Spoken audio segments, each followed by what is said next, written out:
This is a video overview of a basic in-car computer system. Um, I'm not really normally a fan of ultra-low power stuff. I don't like the limitations that are introduced. But this is probably the lowest power system that you're going to get that's reasonably capable. I mean, unless you spend a ton of money. The hardware I used here is a few years old, but it's still good, solid hardware. And this is as basic as you can get. This is kind of a temporary system I'm installing. Before I haven't had a chance to put in the power systems and everything necessary to support something quite a bit more capable. But I want my 2 terabyte music collection and all the capabilities that go with having a reasonably capable in-car computer. I mean, you can always do the Raspberry Pi or the low-end Linux box or the iPad mounted to the dash, but this is a basic setup for a solid Windows-based Core i series mini desktop. So this right here is it's built in, I don't remember the exact case, it's a Antec ISK, NSK, something or another. Those familiar with these kind of builds will recognize the case.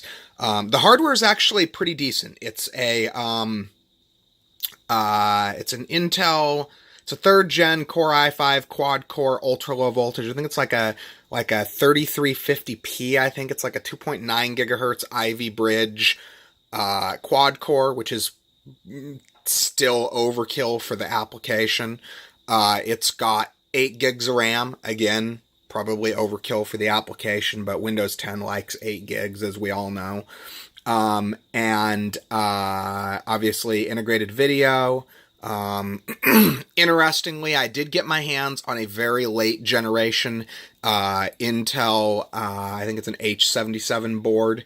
See, Q or H, something like that. But it's got a built-in mSATA slot. It's actually kind of cool. It's got a built-in mSATA in addition to 4 SATA ports. So I was able to put in an embedded 512 gig SSD.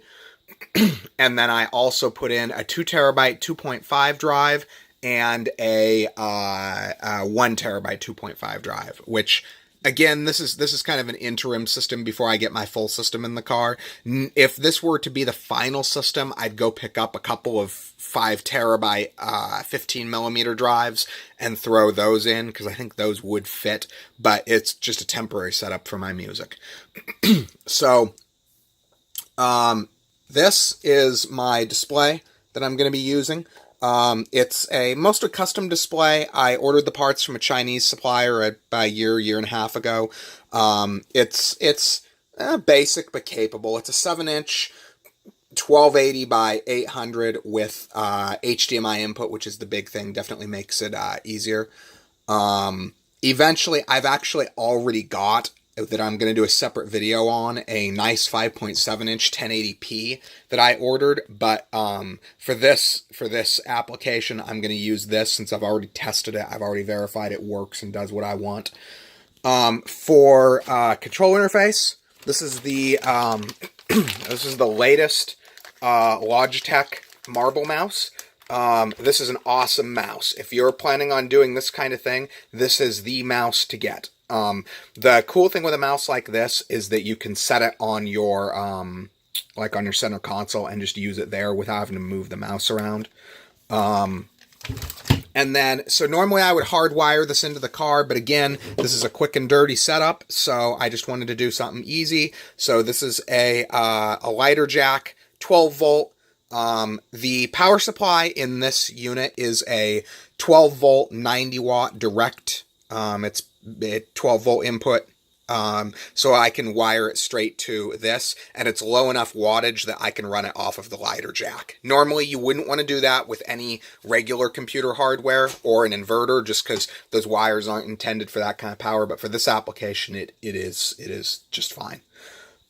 So for now, I'm just going to quickly run an HDMI cable up up by the by one of the front under one of the front pillars, up across the headboard. I think that's what they call that. I'll do a video showing that so people can get an idea, but I wanted to give people an idea of my starting point for this setup. So anyway, if anyone has any questions, feel free to ask. Otherwise, I hope this is marginally informative, and thanks for watching the video.